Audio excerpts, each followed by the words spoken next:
The prisoner was about to be executed by firing squad when he suddenly took out an apple and started eating it. He didn't want to die on an empty stomach. Just as the officer was about to pull the trigger, a little boy nearby suddenly started singing the German national anthem. No one expected that this would save their lives. As a patriot, the officer released the two prisoners on the spot, but a soldier suddenly reminded him that they were still short of one execution quota for the day. The officer looked around the execution ground and saw a prisoner passing by.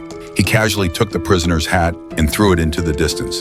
As soon as the prisoner turned to run, this was Auschwitz, a hell where even death had to meet quotas. Here, a bowl of foul-smelling swill was something prisoners had to risk their lives to fight for, and no one knew if they would still be alive for the next meal.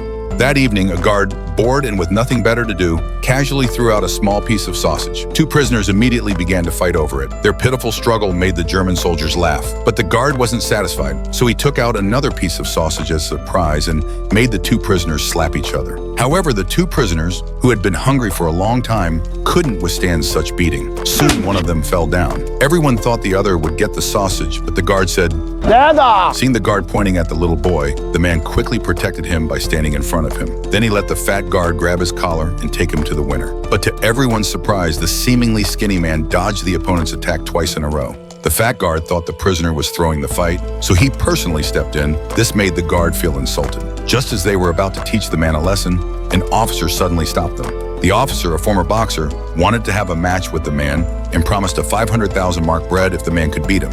The man immediately accepted the challenge. But when the match began, he stood there motionless with his fists clenched, which the officer recognized as a boxer's etiquette. At the moment their fists touched, the officer immediately threw a punch to test him, but the man easily dodged it.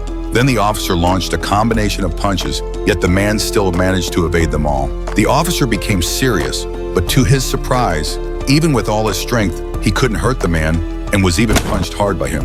Seeing this, the guard picked up a shovel to hit the prisoner, but the officer stopped him. During their conversation, they found out that the officer was the 1938 boxing champion from Hamburg, while the man was Teddy, the boxing king of Warsaw. After the match, Teddy got the bread as promised, but he didn't eat it alone. Instead, he shared it with his fellow prisoners.